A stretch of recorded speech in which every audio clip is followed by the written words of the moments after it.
La Bible dit qu'il était blond. Il était beau. Détail et de figure. La beauté. Nous sommes ensemble? Je peux continuer? Que Dieu bénisse tout au nom de Jésus. Je suis en train de baliser le terrain pour déposer la semence. Amen.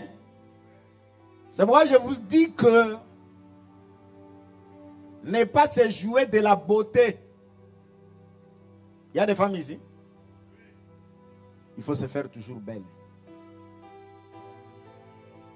Là, je mens. Il faut toujours se faire belle. Je vis des femmes dans la Bible dont on vantait la beauté. La femme d'Abraham s'appelait quoi?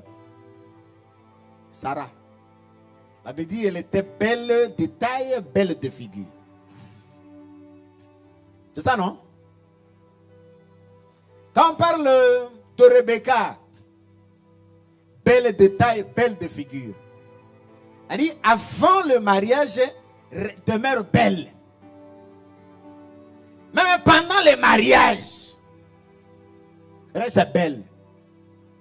Et la beauté, on l'entretient. Amen. C'est-à-dire, quand tu es belle, dans les yeux de ton mari s'arrête sur toi.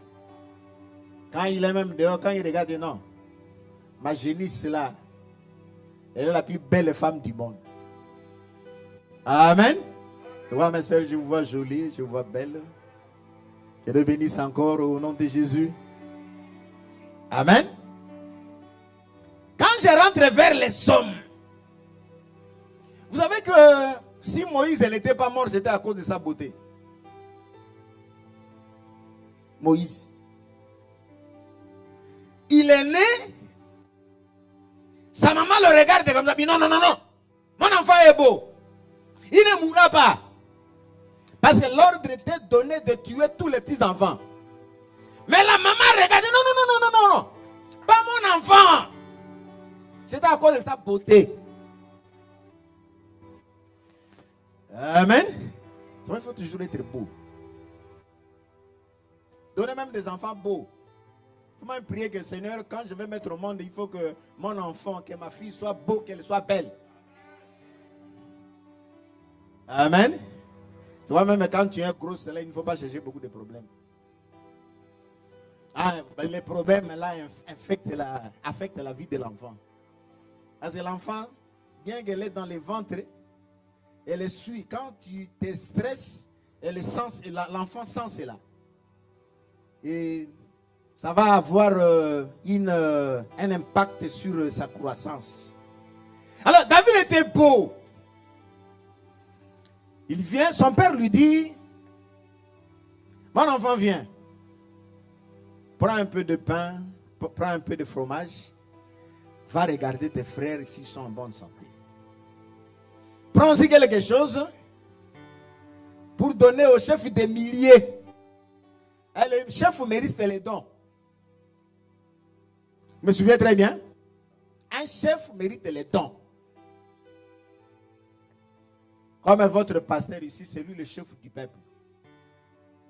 D'ailleurs, dans la Bible, on disait même que quand vous allez voir un prophète, à l'époque, on les appelait voyants. Tu ne viendras pas les mains vides. Il faut apporter l'offrande du voyant. Et quand toi tu apportes l'offrande, ce n'est pas à toi de bénir les voyants. Ça n'existe pas. C'est le pasteur qui bénit. Toi tu donnes, le pasteur bénit.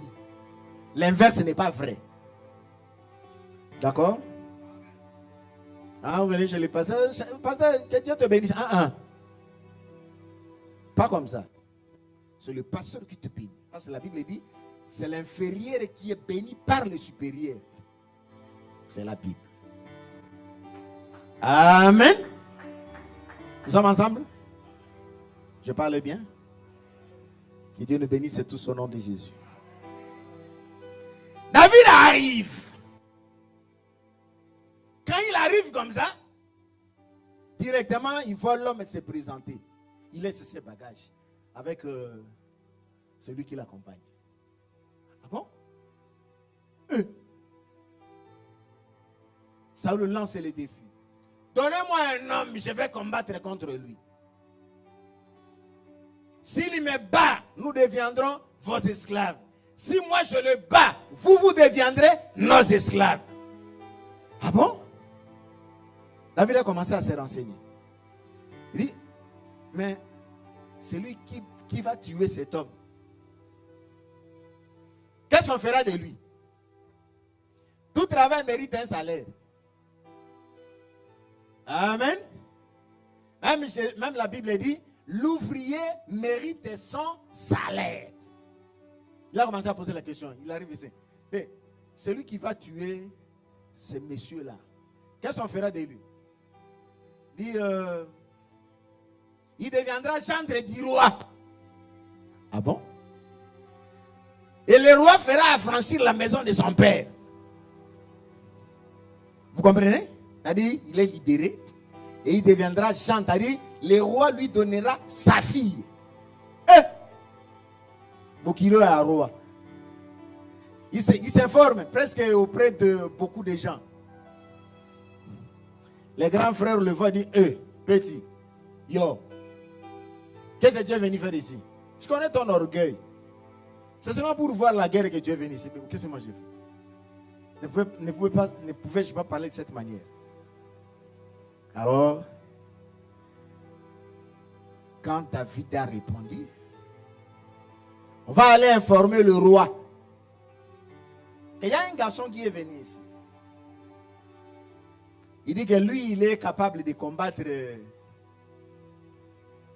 ces messieurs de Goliath. Ah bon? Le roi Saül lui dit, amenez-moi ces garçons-là. On amène David devant le roi Saül. Il dit, moi je vais les combattre. Ça les regarde comme ça. Il dit, toi? Non. Ça ne se fera pas. Lui, c'est un homme de guerre dès sa naissance. C'est pas possible que tu ailles combattre avec lui. Non, roi. Ne t'en fais pas. Quand j'étais derrière le brebis, si un lion vient pour prendre une brebis, je lui prends. Je lui déchire la gueule. Même un ours, je faisais la même chose. Alors il en sera de même pour ces Philistins qui a insulté l'armée de l'Éternel. Et le Dieu qui m'a délivré de la patte des lions, de la patte des ours, me délivrera de ces Philistins. Amen. Quelle foi.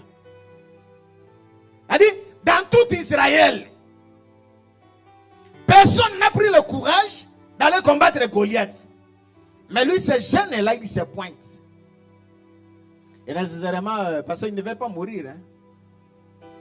Parce que ce qui lui donnait aussi la force, c'était quoi? Il avait l'huile sur lui. L'onction. Amen. Dans cette histoire d'onction, il y a beaucoup de choses. Vous savez, l'onction. L'onction. Quand tu as l'onction, tu as la capacité d'opérer quoi que ce soit. Amen. Je vais donner une différence. Lui, il a l'onction de la guérison. Amen. Toi, tu n'as pas cette onction de la guérison. Toi, tu as peut-être le don de la prophétie. Je me souviens très bien. On amène un malade. Il se peut que toi, tu pries sans effet. Mais lui est en train de manger les foufous. Il n'était même pas dans les chaînes. On dit seulement, frère, viens. Touche notre frère. Il impose seulement la main. Le malade est guéri. C'est ça l'onction, c'est-à-dire la capacité que Dieu place dans quelqu'un pour l'exercice d'une mission. Amen. C'est pourquoi, quand nous recevons le Saint-Esprit, nous avons besoin encore de la puissance. On reçoit le Saint-Esprit une seule fois. Mais on est rempli à plusieurs occasions. Amen. Ça va vous verrez dans la Bible, Jésus ressuscité, il apparaît au milieu des disciples, il souffle sur eux, recevez le Saint-Esprit. Ce jour-là, déjà, le Saint-Esprit était dans les disciples. Mais avant de partir, il leur dit encore, restez à Jérusalem. Vous serez revêtus d'une puissance. Le Saint-Esprit survenant sur vous, vous serez mes témoins. Dans la chambre, il a soufflé sur eux, il dit, recevez le Saint-Esprit. Ils ont reçu le Saint-Esprit. Le jour de la Pentecôte, le Saint-Esprit descend maintenant pour augmenter une onction sur les disciples. Amen. Et ce n'est pas tout. Quand vous avancez encore, un jour il priait, il dit Seigneur, étends ta main pour qu'il se fasse des miracles. Et la Bible dit, les lieux dans lesquels ils étaient trembla. Et ils firent remplis du Saint-Esprit. Ah bien? On doit être rempli du Saint-Esprit combien de fois? Beaucoup de fois. Mais on reçoit une fois. Amen. Il a dit, j'ai le temps de la guérison. Seigneur, augmente-moi encore la foi. J'ai le temps de foi. Seigneur, accorde-moi le temps de prophétie. Ça, c'est dans la marche.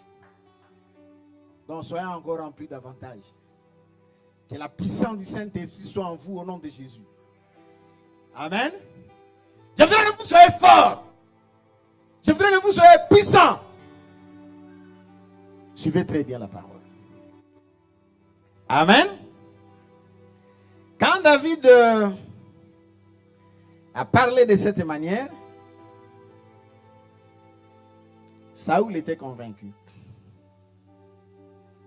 Saül prend son épée. Il remet à David. Il ôte ses vêtements. Il met sur David. Il équipe avec tout l'équipement de la guerre. Saül, David a porté tout ça. Quand il a essayé de marcher, il dit non, non, non. Ça ne va pas.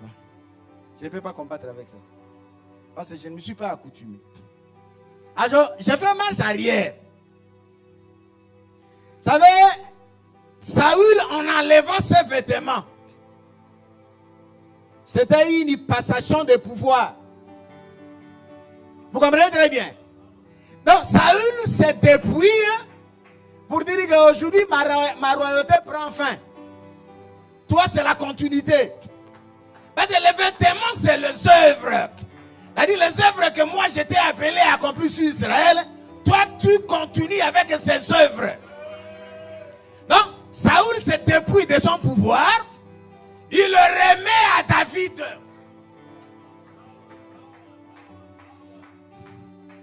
Amen. David essaye.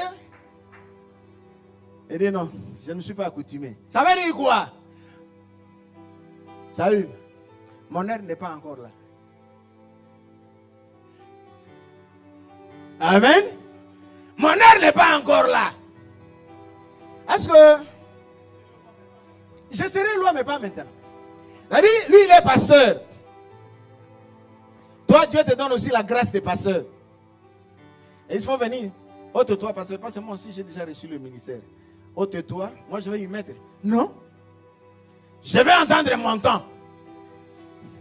Lui, il est là. Il y règne. Il continue à me diriger. Il continue à me donner des orientations. Je vais entendre mon temps. C'est pourquoi David a dit, non, je ne me suis pas accoutumé. Il enlève. Il libère l'épée, toute l'armure, les vêtements.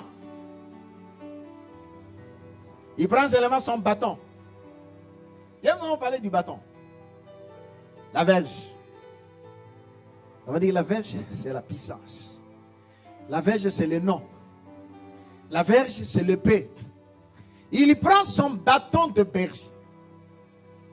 Il descend au torrent. Quand il descend au torrent, il s'abaisse. Il prend 5 pierres polies. C'est des pierres bien choisies. 5 pierres polies. Hein? Voilà. C'est comme si on a mêlé ça, donc des pierres polies. Or, quand je vois les 5 pierres, je rentre dans Ephésiens chapitre 4. Ephésiens 4 dit quoi? Étant monté en haut, il a amené des captifs. Et il a fait don aux hommes. Amen. Il est descendu dans les régions inférieures. Voilà, dans le torrent. Il s'est choisi 5 pierres. Il monte avec eux. Où? Au conseil de Dieu. Un ministre, c'est quelqu'un qui a assisté au conseil de Dieu. Amen. Si tu n'as pas assisté au conseil de Dieu, tu ne seras pas ministre.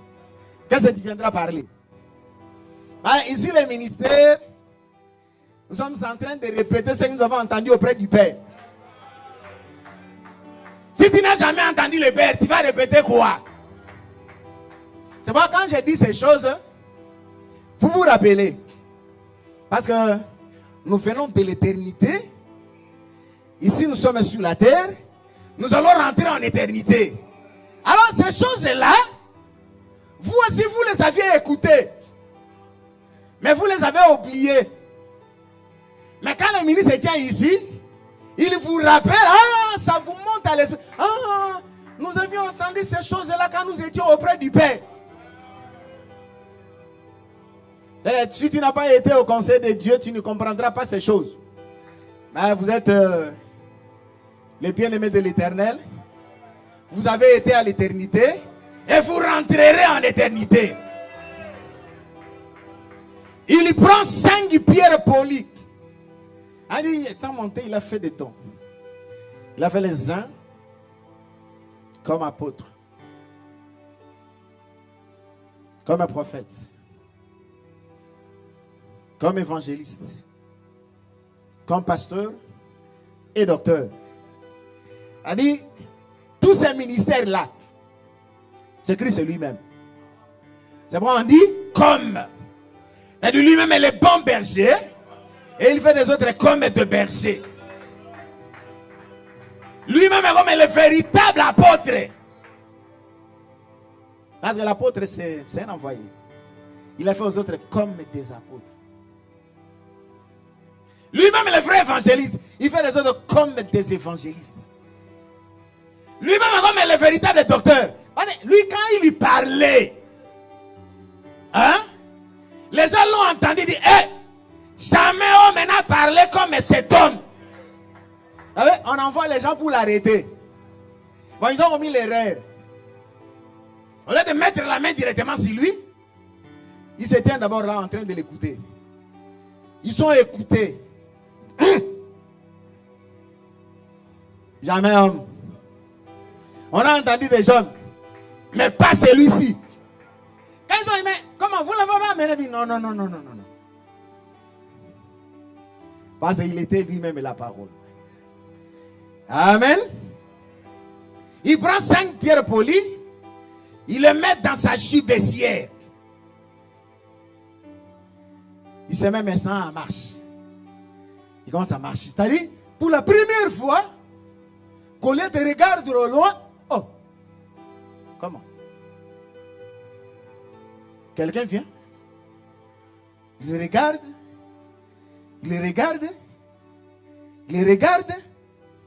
oh, la Bible a dit quoi? Le Philistin regarda, lorsqu'il aperçut David, il le méprisa, ne voyant en lui qu'un enfant blanc et d'une belle figure, la beauté. Il dit, c'est un enfant, non? C'est que David était trop jeune, un enfant. Beau.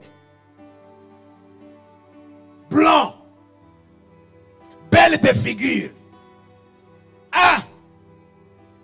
Et il regarde dans sa main. Il ne voit que les bâtons. Il dit, mais suis-je le sien? Les chiens pour que tu viennes avec moi avec des bâtons. Et après l'avoir maudit avec ses dieux, il ajouta, viens vers moi, je donnerai ta chair aux oiseaux du ciel et aux bêtes des champs. Écoutez très bien. Il est maudit avec ses dieux. C'est pas la bénédiction sans cause. Non, point de fait. Même une malédiction comme ça. Tu es maudit par ton père, par un chef coutumier, par une mère. Quand il vient en Jésus, toutes les malédictions sont lavées. Parce que Jésus a été fait malédiction pour que la bénédiction d'Abraham vienne sur nous.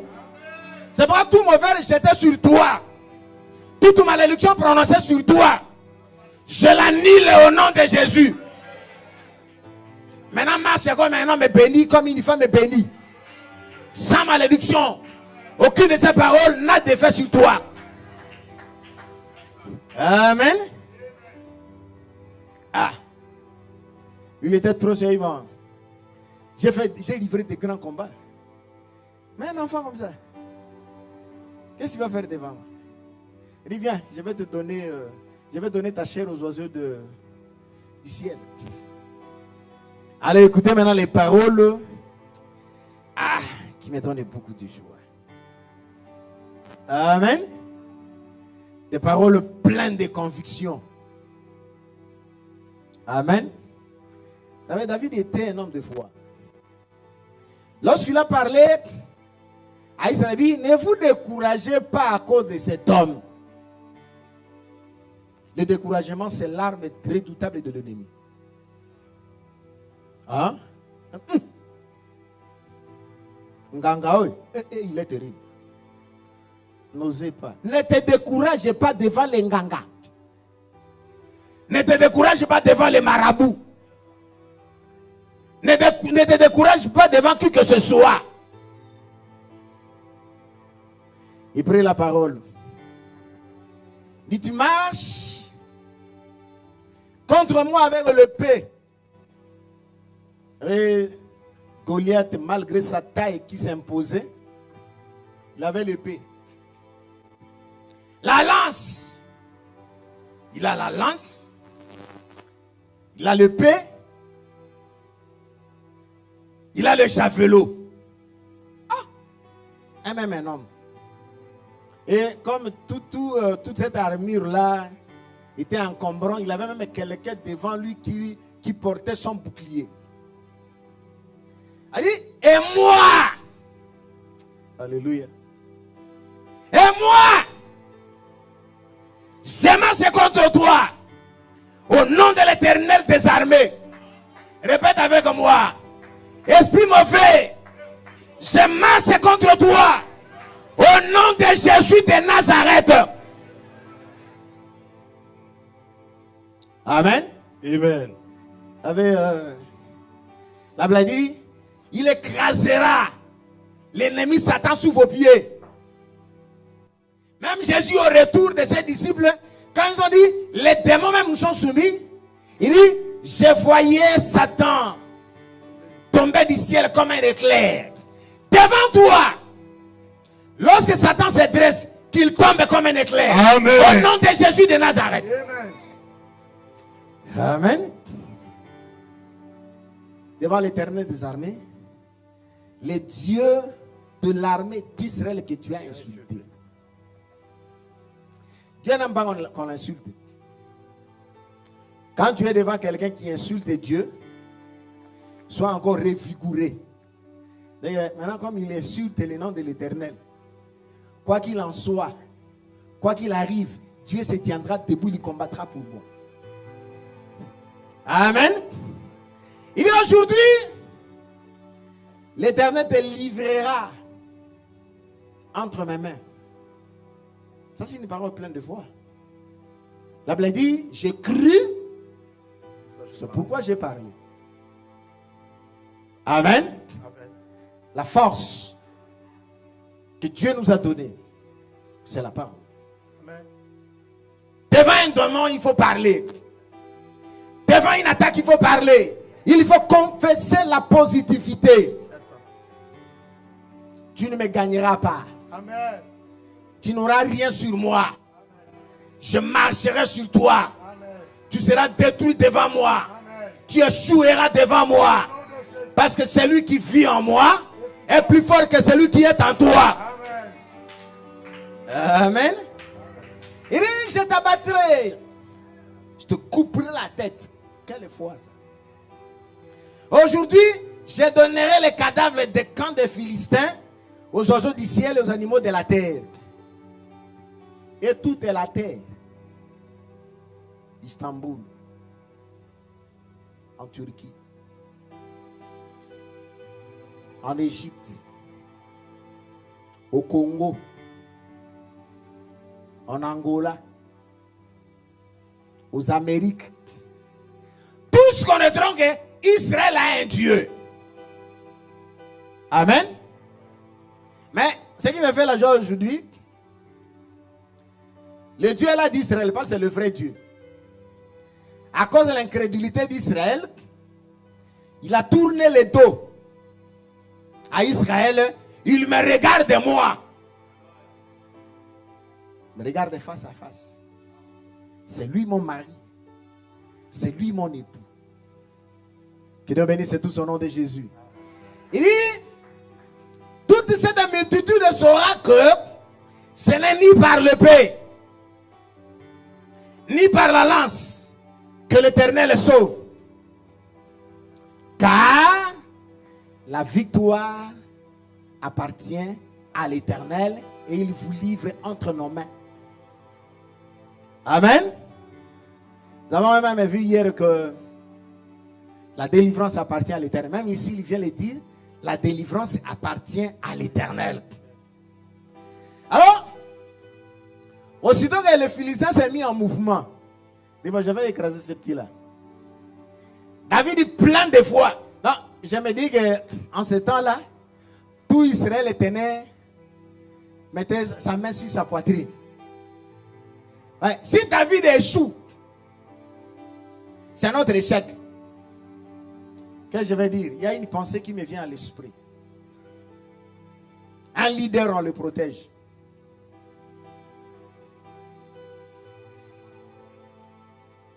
Quelqu'un m'a compris? Un leader, on le protège. Son échec, c'est l'échec de toute la communauté. Si lui, il réussit, c'est la réussite de tout le monde. Quand je rentre même au monde, prenons l'exemple du football. Si le fils ou le gardien commet une erreur, il encaisse l'unique but du match. C'est toute l'équipe qui est mouillée. C'est ça, non? Mais si un attaquant, c'est lui qui pointe le ballon, qui fait bouger le filet, c'est toute l'équipe, c'est tout le pays, et il va tout un continent est en ébullition à cause d'un seul homme. C'est pourquoi les leaders, on les protège. C'est-à-dire, quand vous avez un homme de Dieu comme ça, il faut le protéger. Tu ne peux même pas s'asseoir avec les gens qui les critiquent. Parce que ta bénédiction en dépend. Toi, tu critiques mon pasteur.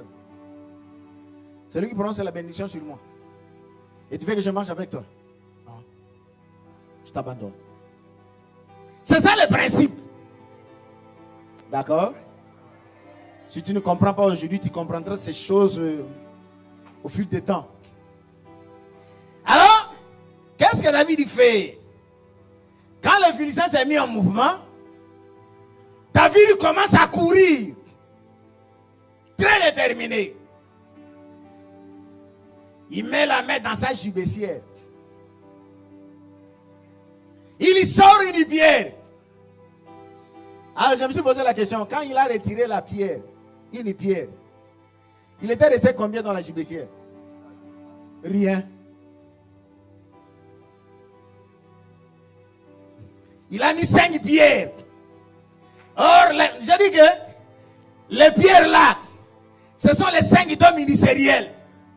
Or, la totalité du don ministériel, c'est Jésus. C'est-à-dire 1 dans 5. C'est-à-dire quand il met la main dans sa gibecière, il y sort. Dans la gibecière, il n'était rien resté. C'est-à-dire quand la pierre partait là, il y avait le prophète, il y avait l'apôtre, il y avait l'évangéliste, il y avait le docteur, il y avait le pasteur. Ouais, nous jouons ensemble. Amen. Remarquez une chose.